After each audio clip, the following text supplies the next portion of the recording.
Good afternoon and welcome back to the Columbus Metropolitan Club. It is good to see all of you. I am Mo Wright, Chair of the Board of Trustees and President Raymond Consultant. It's great to have you all here with us today. The Columbus Metropolitan Club is pleased to present Common Sense, brought to us with support from Barbara K. Fergus, as well as TAF, and in partnership with the Ohio Coalition of Common Sense. Please give all of our sponsors a round of applause for their support today.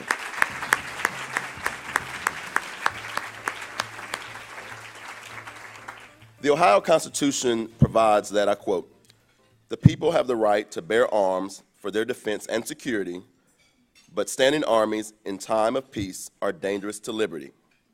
The Ohio Supreme Court held that this provision, and they quoted, "secures to every person a fundamental individual right to bear arms for their defense and security."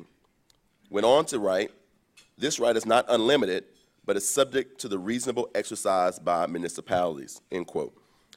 It is here the debate begins, and hopefully where common sense will prevail. Unfortunately, due to ongoing rehabilitation, Mrs. Giffords was not able to join us and make the trip to Columbus today. But won't you please join me in welcoming her husband, Captain Mark Kelly, retired U.S. Navy and co-founder for Americans with Responsible Solutions.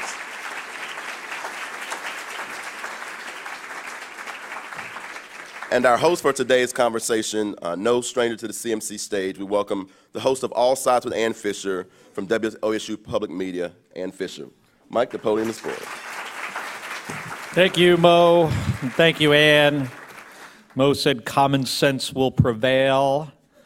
We can all be hopeful about that and other things. And thanks to all of you for inviting me here today to talk about our nation's gun violence crisis and how our organization, the organization that Gabby Giffords, my wife, and I started, called Americans for Responsible Solutions, is working to make Ohio and this country a safer place to live. And we need to do that because, as many of you realize, we live in a relatively unsafe environment. We have 25 times the death rate from gun violence than any other industrialized country. It is now more likely, if you are a child in this country, to die from gun violence than it is to die in a car accident. And that's a problem.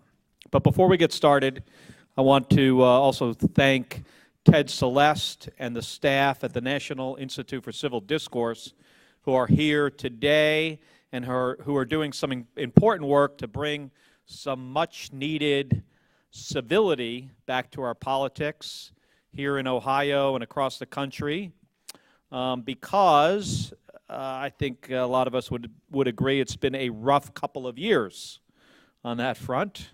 But one of the reasons that our organization was founded and one of the reasons why we're in Ohio today is the desire for civility and safety and the need for common sense solutions to address challenges facing our communities. Earlier this morning, I visited your State House, and as you might expect, me being a former astronaut, a guy who's flown in space 4 times, that Ohio, to any astronaut, even though I'm not from Ohio, I'm from New Jersey, Ohio is kind of an important place in our space program, in that John Lovell, Neil Armstrong, and John Glenn are all from Ohio. And for somebody like me, those were my heroes growing up and continue to be my heroes today. And I got to tell you, one of the highlights of my career as an astronaut, first up there with my 4 space flights, was in 2011 having the opportunity to be there for the 50th anniversary of John Glenn's Friendship 7 flight and being able to sit at a table like this between Neil Armstrong and John Glenn was quite incredible for me, and it was only a couple miles from here. But earlier I was over at your State House where I joined a group of leaders from across the state of Ohio who want to do more to address gun violence, to address this crisis that is tearing our communities apart, and a crisis that makes our country stand out in the worst of ways. So who are we, this Ohio Coalition for Common Sense that we're in the process of starting? Some of us, like me, are gun owners. Some of us are parents, some are community advocates, some are former law enforcement officials, some are veterans, some are business leaders, and we all agree on one thing, that our country is in the grips of a gun violence crisis, and it's time for our leaders to take some common sense steps to keep guns out of the wrong hands that make our communities less safe. We also all know that here in the United States we have a strong and proud tradition of responsible gun ownership. In every state across the country, people own guns to protect themselves, for hunting, for target shooting, for collection. I think I personally fall into all four of those categories. And my wife Gabby is a gun owner as well, and so are many Ohioans. And we have the Second Amendment to our Constitution, which establishes our right to own guns in our home for protection, and we respect that. But we also have a serious gun violence problem. You know, nationwide, over 36,000 Americans died of gunshot wounds last year. 36,000. And you know what? Over 100,000 more were injured, like my wife Gabby.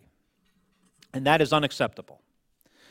And since the tragedy at the Sandy Hook Elementary School a little more than 4 years ago, when 6 teachers and 20 kindergartners and first graders were murdered in their classrooms, another 30,000 Americans have been murdered with guns. And Ohio, unfortunately, for all of you, is not immune to this gun violence. And it's violence that really tears some communities apart. From 2001 through 2010, 3,766 people were murdered with guns in this state. That's more than the total number of U.S. combat deaths in the Iraq War that's lasted well over a decade. In that same period of time, 3,766. And this is a crisis that is not only taking innocent lives, it's a crisis that costs Ohio taxpayers and businesses a lot of money. In fact, today, we at Americans for Responsible Solutions released an analysis of newly released data, finding that in 2015 alone, just in 2015, the price tag of gun violence in your state was more than $2.7 billion in directly measurable costs. Those are things like medical expenses, lost wages, and the cost of law enforcement in dealing with this gun violence. $2.7 billion.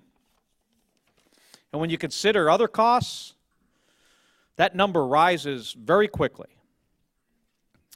In fact, that in Ohio, the cost of all this is probably somewhere in excess of $7 billion. Imagine if you could put $7 billion more towards education. What an impact that would have. And it's clear that we have a gun violence problem, and one of the reasons we have such a problem is this. We have loopholes in our laws that let dangerous people have easy access to guns. Under your current laws, here in Ohio, and in most states, not just Ohio, felons, domestic abusers, and the dangerously mentally ill have the option of buying a gun without getting a background check. I would guess that probably here in Ohio, as in other states, you got to get a background check to adopt a puppy. And often, felons can get guns without getting a background check. So why do we give them this option? It's really kind of nuts. Makes no sense at all. You know what? Common sense changes to our laws save lives. We know this is true. The data supports it. Consider this for a second. In the states and in Washington, D.C., that already require background checks for all handgun sales, 47% fewer women are shot to death by their husbands and boyfriends and ex-husbands. 47% fewer. There are also 48% fewer firearm suicides, and 48% fewer cops are shot to death with handguns. Those are big numbers. But here's what happened. Despite this evidence, and despite even though 90% of Americans supported a bill in Washington, D.C. that would federally close the background check loopholes, it was blocked in the U.S. Senate. This is a bill that was taken to the floor for a vote in the United States Senate after the Sandy Hook Elementary School massacre that would have required a background check for almost every gun sale in the United States of America. A bill that was supported by 90% of people. You know, members of the House never even got to vote on this. So there's still work to do, obviously, both federally in Washington, D.C., and also here in Ohio. And if Congress refuses to act to keep us safe, then we got to do this in the states. And at Americans for Responsible Solutions, we are trying to help. And that's what this new Ohio Coalition for Common Sense is all about. And here's one thing that Gabby and I want to make very clear. This is not a fight about the role of guns in our national life or our identity or our culture. I know a lot of you have probably seen this. Have you seen that bumper sticker that reads, "Guns don't kill people, people kill people"? And the gun lobby says this all the time. And you know what? On that point, I think they're right. It's true. Guns don't kill people. People with guns kill people, usually bad people. And that's exactly why we need our leaders to do everything they can to keep guns out of the hands of dangerous people who want to do our communities harm. The vast majority of Americans agree that Congress needs to close these loopholes, and so do the majority of gun owners.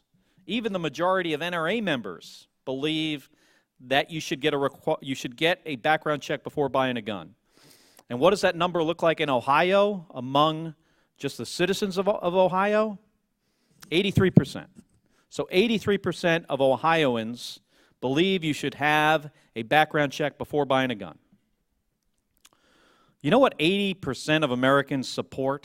You know what gets that kind of support in our country? Almost nothing. In fact, there's two things that get that kind of support. You know what they are? Free money and ice cream.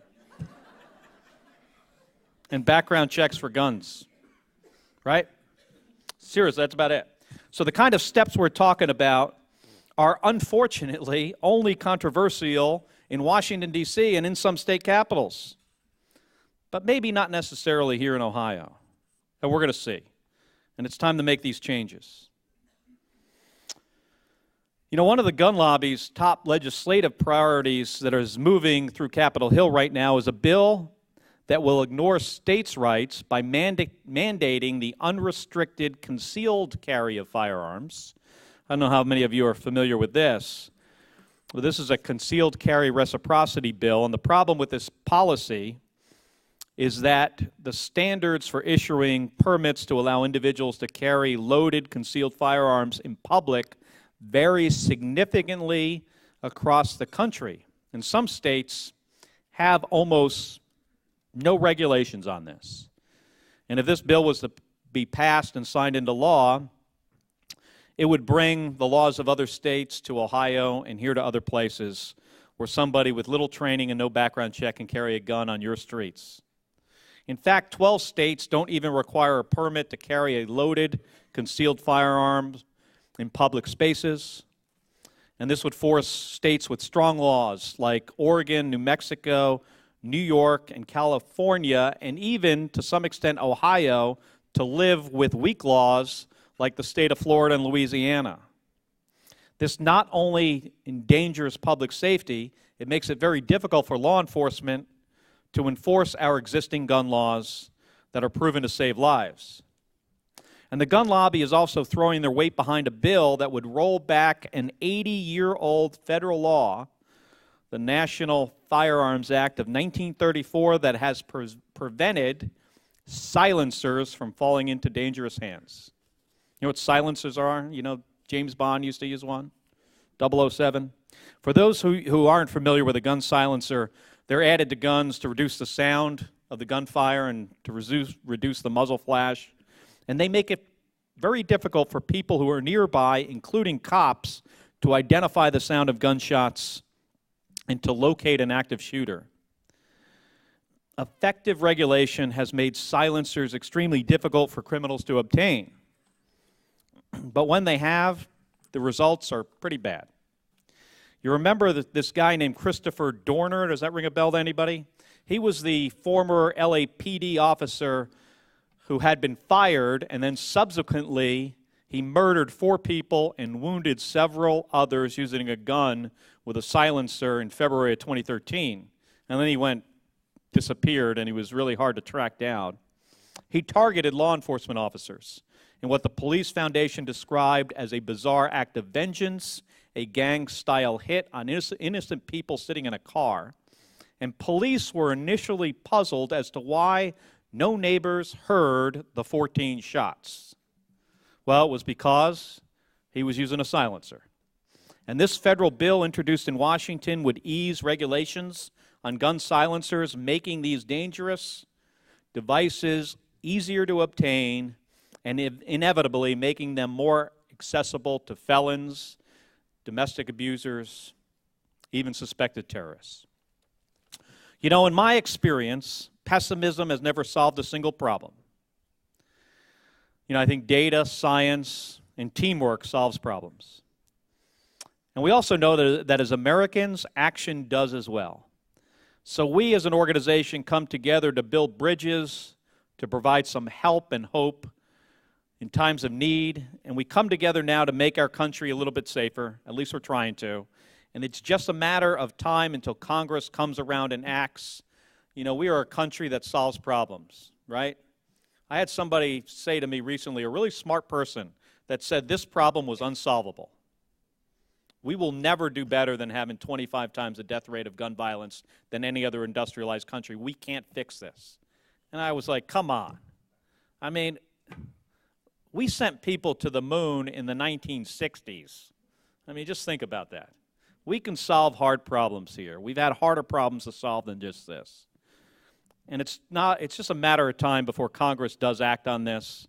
But until then, we need to fix this here in Ohio, in Columbus. And we're optimistic that we can do that. We're optimistic that we can all do a lot better, and we really have to do better.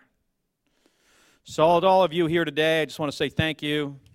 You know, thanks for coming out and listening to me, and I'll be very happy to take all of your questions. They can even be about space. Thank you.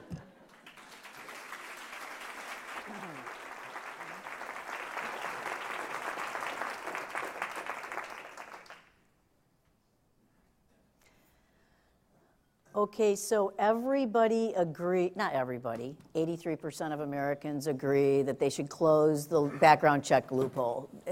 Everybody agree, you know, besides free money and ice cream, you know, that's it. All right, but how many of those people care enough to vote? They're saying it's not something that drives people to the voting booth. It's not something that drives them, you know, on ballot initiatives. It's the folks who support increasing gun rights, closing or opening up loopholes, if you want, or on the other side of the coin, they're much more motivated. Yeah, it's one of the problems we deal with.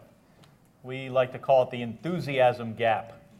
You know, the gun rights people, guys that own a lot of guns, you know, and really pay a lot of attention to this, are incredibly enthusiastic about it.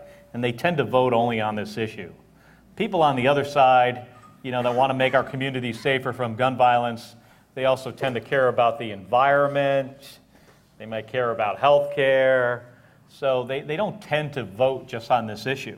So that is an uphill battle that we deal with. So you have a lot of enthusiasm on the other side by a minority of Americans, but they're very vocal and very enthusiastic. So we're trying to mobilize the other 90%, or here in Ohio, 83%, or in my state of Arizona, it's like 72% of Americans that, you know, feel strongly about background check laws, domestic violence legislation, gun trafficking, trying to get them interested in talking to the people that represent them about this, and also voting on the issue. Then going back to that 83% or whatever it is, if that's the case, then there's sort of this vacuum of interest on that side. There's a lot of interest on the pro-gun rights side. There's also a lot of money. I know you mentioned at lunch that your organization is a $13 million, $14 million organization. You and your spouse don't take any compensation from that organization. But how does $14 million stack up against, what? I mean, this is the brass tacks part of it. This is the part where I understand why people say it's impossible. Well, yeah, certainly money in politics is a problem. And often where there's more money, there are more votes. And we've seen this over the year, and we've seen an organization, the National Rifle Association, has done, a fabulous job. You got to give them a lot of credit since the 1970s, building an enormous amount of support, not only in Washington, D.C., but in state capitals. They operate on a very large budget. They're also an organization of 800 people, so they have a lot of overhead. So I think their budget's around $200 million a year. On the other side, we have less money, but we are smarter than they are. We're scrappier than they are, and we're on the right side of history. So those things help. But they're on the winning side so far. No, not everywhere. Absolutely not. Well, since we started our organization, we have helped pass 160 pieces of legislation around the country, and we've defeated other pieces of legislation. And in some states, they'll get that campus carry bill passed in Texas. They've also worked really hard I think it was in Iowa. Iowa now, one of their bill that they supported was concealed carry for the blind. That's now the law in Iowa. So if you're a blind person, you can carry a gun. That was very important to them. But we've helped pass background check laws in a bunch of different states, domestic violence legislation, gun trafficking legislation, safe storage. Some of this initiates with us. Some of it wouldn't happen without us. So, we win. We also lose. If we're not around to do this, eventually we will. I mean, if there isn't organizations like ours out there, fighting to make communities safer, I'll tell you what, eventually we'll be living in a country where everybody's carrying a gun, and I will guarantee you that number is going to go from 25 way north of that. There is no reason why we cannot create an environment here where instead of 36,000 people dying a year, where that number isn't 100,000. We have it in our ability to do that. So what we're trying to do is get that number going in the other direction. And we know that in states that have stronger gun laws, less people die from gun violence. I mean, you look at the state of Massachusetts and Hawaii. It's about 2 to 3 people per 100,000 per year die from gun violence. You know what that number is in Louisiana? It's 13.9. So the laws do matter. There are a lot of other pieces to those puzzles, though. There's poverty, there's isolation, there's education. It's not just about whether or not you have a gun in your hand. That's true. And this issue affects different communities in different ways. I mean, when you look at an inner city gun problem like the south side of Chicago, I mean, part of their problem is you have a community there of young minority men who have a hard time finding a job and don't have anything to do and they may not have the Boys and Girls Club to go to and have nobody to associate with, and they wind up getting involved in a gang. And that gun violence is different than what you might see in Mississippi, where you have the 5-year-old winds up shooting his 2-year-old sister, or vice versa, because of an accident that can be prevented. So these things vary differently, but absolutely, I mean, poverty and the ability to have a job and a community of people that support you is part of this issue as well. Sandy Hook didn't do it. I venture to guess a lot of people in the room didn't know who you were talking about when you brought up Christopher Dorner, who died or who shot all those people in 2013. I wonder to what extent people are just getting inured to this now, and that's a slippery slope that's a big problem. I mean, people just get to the point where they just accept it.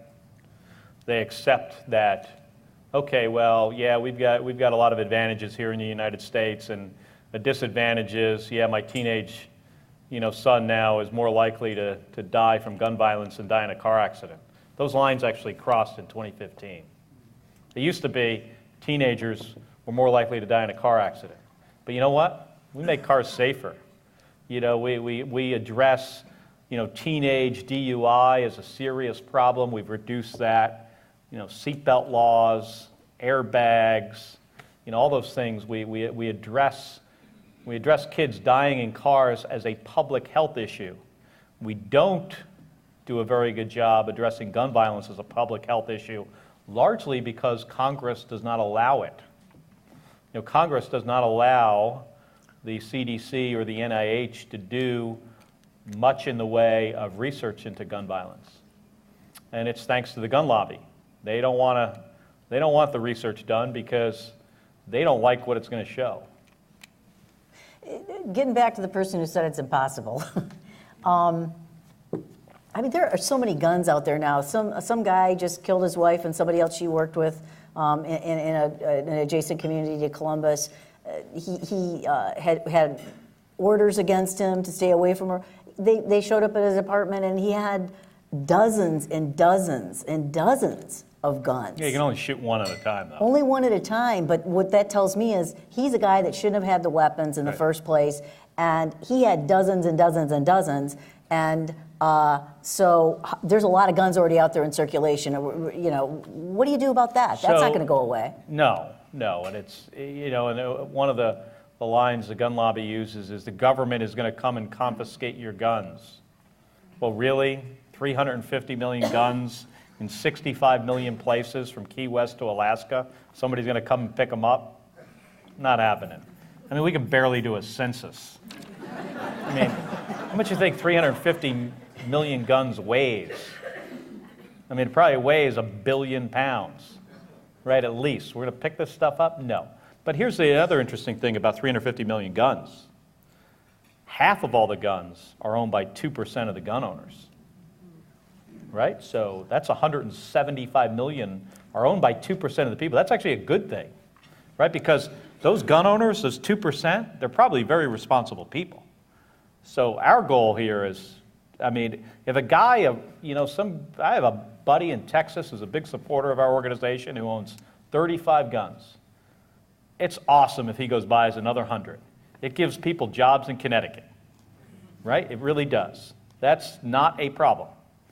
The problem is the guy who gets out of the state prison or the county jail who's a felon or somebody who's a domestic abuser and they can go to the gun show and buy a gun without getting a background check. That's where the solution to this lies. That's when I said those numbers.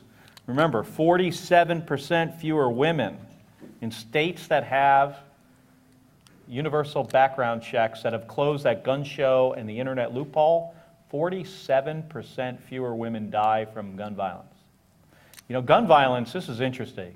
It affects men and women much differently. When women die from gun violence, it's more often than not by somebody they know. And from men, it's almost always a stranger. Totally different effect. So one of the things that we've been advocating for in Washington, D.C. is a law that would strengthen domestic violence legislation to protect women from gun violence. We're having a hard time finding a Republican co-sponsor for the bill. Just in a few minutes, we're going to move to the audience questions. So get your thinking caps on that score. And yes, you can ask them about space. But just in closing, if Congress, you can't even get, Congress is reluctant, as it stands now, to support legislation that would better protect women in domestic violence situations. Yep. That is true. Okay, I'm bringing out the guy who said this is impossible. Mm-hmm. It's some guy you all know. Everyone here knows this person. We know this guy. But you've also got it's completely controlled by Republicans. Republican president who was very, vociferously told the NRA during the campaign that he was with them and with the Second Amendment and blah, blah, blah. So where do you get a foothold right now? These guys, Congress, any Congress is there for 2 years. President's there for 4 years. We're going to work hard to try to prevent three things from happening. concealed carry reciprocity, which means anybody who can carry a gun in any state can bring it to any other state. Silencers being made very easy to buy. And then their third priority is trying to get rid of gun-free zones in public schools. So if all three of these things pass, remember the guy that killed Trayvon Martin, George Zimmerman? I believe if all three of those bills were to pass and our president signed them into law, then George Zimmerman can come to Ohio with his gun, put a silencer on it, and walk into one of your public schools. So those are the three pieces of legislation we're really focused on defeating. So that's our job right now. You know, with a different Congress 2 years from now, you know, we'll have other opportunities. Is it, I lied, I have one more question. There's a lot of power concentrated in the NRA. That's not necessarily the case when it comes to organizations like yours. There are several, you know, they're out there. No, there are other organizations like the National Rifle Association, Gun Owners of America. There are all kinds. It's just that the NRA is such a large organization and has been really successful at what they've done. That's why that's the one people naturally think about. You only pulled out the terrorism card once. They do it all the time. Yeah, they do it in a different way, though. A way that doesn't make a lot of sense to me. So currently, under federal law, if you are a suspected terrorist in the United States, to the point where you're on the no-fly list and you can't get on an airplane, you could still go to Walmart here in Ohio and buy 10 guns if you want. Not illegally. You'll pass the background check. We're trying to put those people on the prohibited purchaser list so they wouldn't be able to pass the background check. At least force them to go to the gun show. You know, we're trying to close that loophole too, but you know, there's steps involved in doing this. But suspected terrorists can legally buy firearms in the United States. And how do you the mountain you have to climb in changing people's perception of gun rights laws from something, I don't know why I'm straightening this out right now, I'm thinking, I guess, the changing people's minds about going to the poll to vote on that issue. As I mentioned earlier, that's what gun rights advocates do, is that's why they vote. It's very concentrated again, it's why they go. Well, if you're interested in making Ohio a safer place, I just challenge you to do this. Just find out, you know, what the person you're voting for, at least what his views are on this issue. That helps a lot. I mean, just educate yourself to that point, and then you can make, you know, a more logical decision. It's CMC's tradition to take audience questions. Please state your name, ask your question, and we thank you in advance for not making long editorial remarks. First question, please. Thank you, Ann. Chuck Taylor. Any aspect of your organization to help gun owners be more responsible at home? I saw a nightly news report the other night about the number of kids that get accidentally shot in the home. Like 20 kids a day go to the hospital for accidental shooting? Yeah, you know who's more dangerous in our country with guns than terrorists right now? It's toddlers. Toddlers are pretty dangerous. You know, they're killing like a person a week. Because a lot of people, you know, gun owners just don't lock up their firearms, leave them loaded with a round in the chamber. And it's a recipe for a disaster around a little kid. So we have looked at that. It's something I would like to do at some point. There are some great organizations that, you know, that buy an enormous amount of trigger locks and distribute them. You know, some places they do this through pediatricians' offices. You know, we had a success here recently in Florida until about, there was a challenge to this law. So in Florida last year, and for the previous 5 years, a pediatrician was not allowed to ask a parent if there was a gun in the house.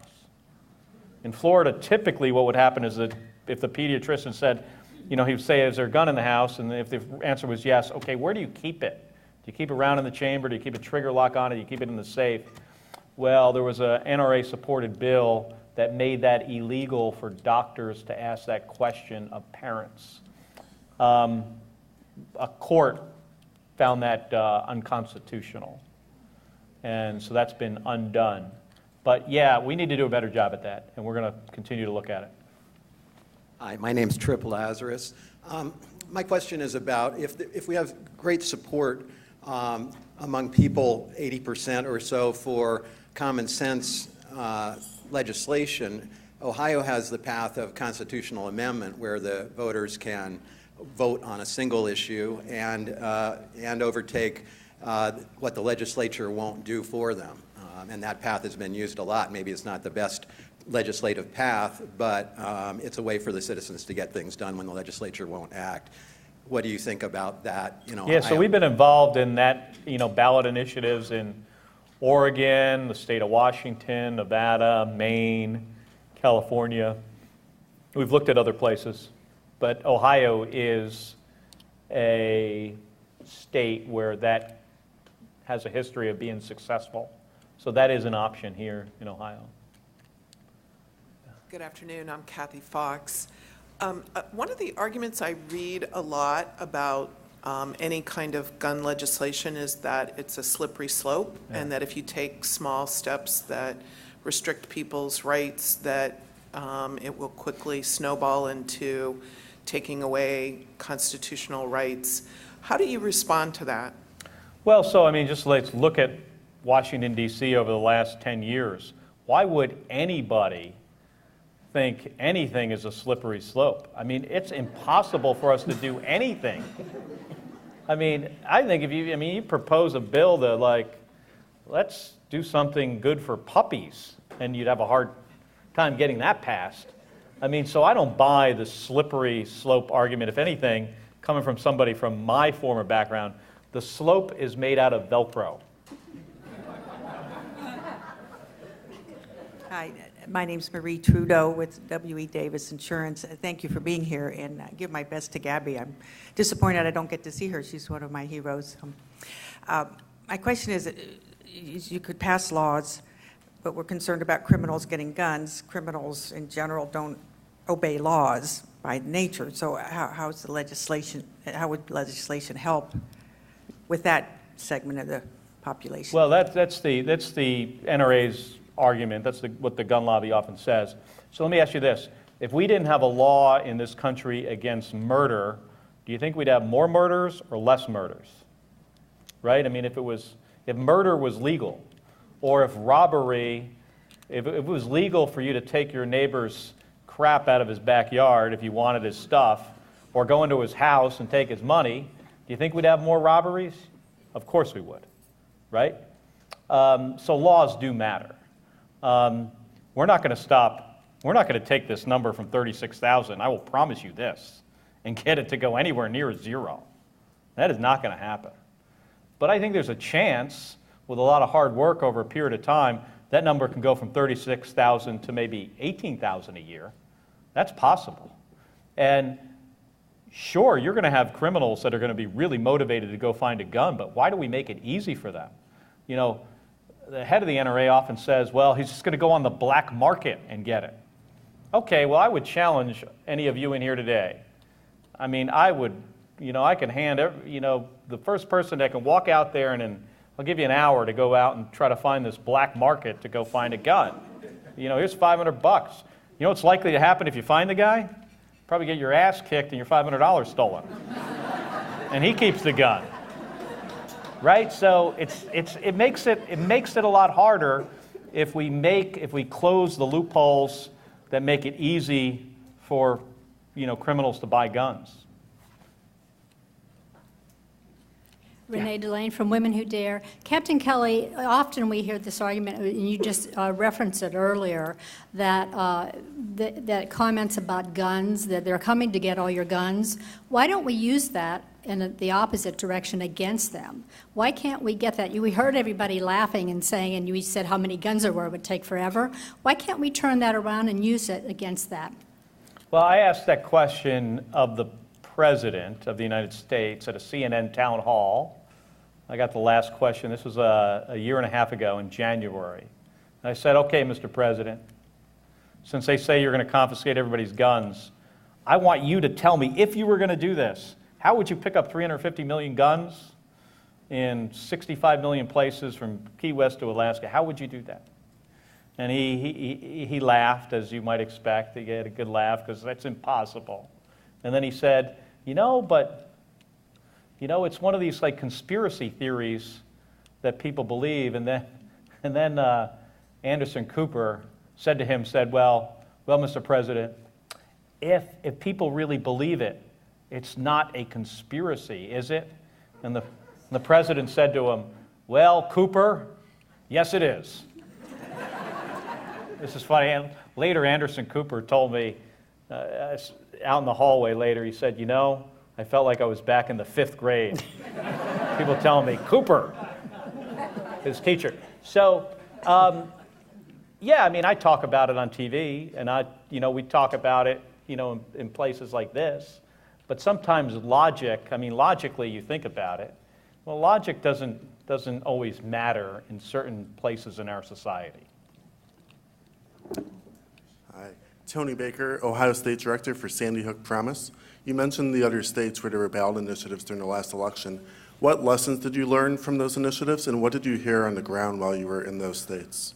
Yeah, so we have, supported and helped and, worked on ballot initiatives in other places. I would think the biggest lesson we learned is be careful who writes the piece of legislation, the language on the ballot, because the language can sometimes torpedo your efforts. You spend a lot of time and effort and money to do some of these things, and a word here and there can mess it up. So I would say the biggest lesson for us, and this is kind of a technical thing, but find something that works and then try to repeat it somewhere else.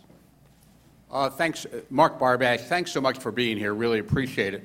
An observation and then a question. My observation is that we keep saying, what are you going to do about it? And this sounds like a lot of other issues that translates into what are we going to do about it? And it's going to be incumbent on us to treat this issue more seriously. Thanks for permission to ask a space question. Thank you very much. I noticed that NASA is announcing a mission to the sun. I presume you're not going to sign up for that one.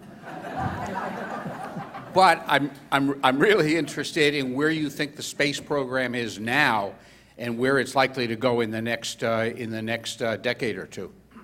Yeah, Katie mentioned that mission to the sun to me in the car driving over here. I'm like, I don't know anything about that. We're all going around the sun all the time, right? I think we're in a pretty good place right now. People think NASA has shut its doors, and a lot of people think NASA's like closed for business. I was the last commander of Space Shuttle Endeavour, so it was the second to last flight of Endeavour. It's in a museum, Discovery's in a museum, Atlantis. We're trying to move on to build safer spacecraft on safer rockets. The odd thing about the space shuttle is your spaceship was sitting on the side of your rocket ship. Generally not a good idea. It's better to be at the top and have an ability to get off. So SpaceX is building us a spacecraft and a rocket that they've already, flown a bunch of times with cargo. Boeing's doing the same thing. We're doing it a little bit differently than we've done before with not the big giant government contract. We're trying to drive the costs down. I think it's an exciting time for the space program. Hopefully we'll get to the point where, we make a decision, and we've kind of made this decision that we want to send, people to Mars someday. NASA has a goal in the 2030s. Elon Musk, the CEO of SpaceX and Tesla, he wants to do this in about 10 years from now. Seems kind of impossible, but if there's anybody I think that has the ability to do this, it's probably him, to do this as a private individual. The rocket science part, we kind of know what we need to know anyway. Physiology, we're figuring that out. My brother stayed in space for a year to help support our long-term plan to go to Mars, because these missions are going to be long, probably 2.5 years to go there, spend some time there, and come back. The part we haven't figured out, as you might expect, is the political science. That's the hard part. Getting not only the American people behind it, but then Congress and a president all going down that road. So I'd like to see it in my lifetime. I think the first person to walk on Mars is alive today. I'm pretty convinced of that. And it might not be a little kid either. It might be somebody in their 20s or 30s. So. Back to responsible gun ownership, and logic. It seems as though we have to have a license to drive a car, to own a dog, to go fishing. Is there any initiative to own not just a permit, but a license to buy a gun that would come with the background check? I'm always curious. It seems like the background check, the onus is on the person selling the gun, not on the person buying the gun, and that seems backwards with everything else that we do in society. Those are generally state laws, and in some state you have to get a permit to purchase card, which requires a background check, and then you have this card, and then you're free to go in there and buy, whatever gun you want. So that is the law in some states. The federal law is that you just have to do, well, for a handgun, you have to be a resident of the state that you're buying the gun in. That's not true for a long gun, a rifle. But you have to get a background check. That's the federal law. I mean, could we change it to the point where there's a more extensive background check required?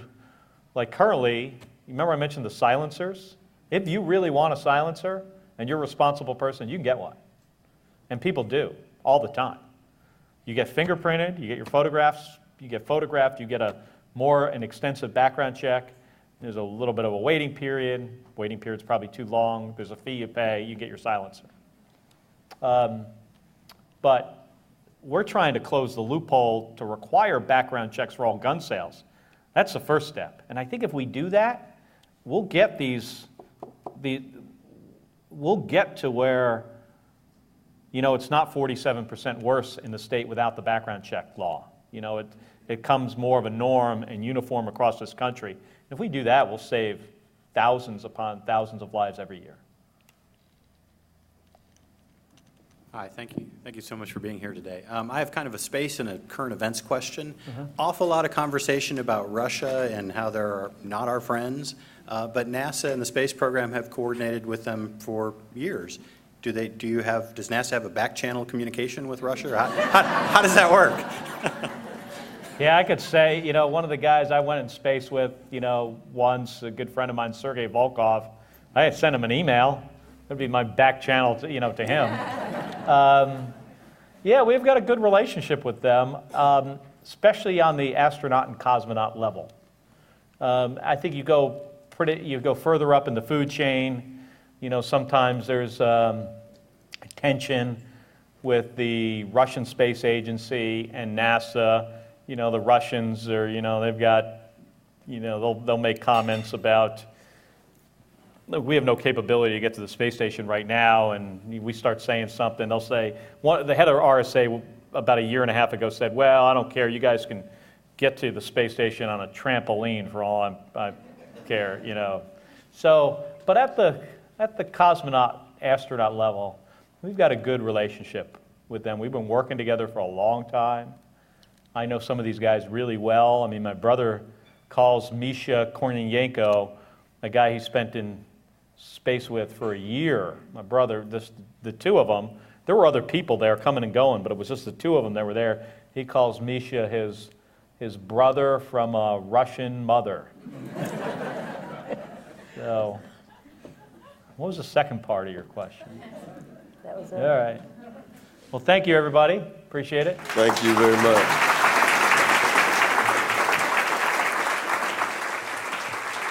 Well, I'm sure we all enjoyed today's forum. Just remember, you can always watch all of our programming. It re-airs in a number of places, including Columbus Television, on WOSU through PBS affiliates throughout the state, and the Ohio channel, as well as the CMC website via YouTube. Let's thank again our sponsors for today, Barbara K. Ferguson Taft, along with our partners at Ohio Coalition for Common Sense. Thank you for your support.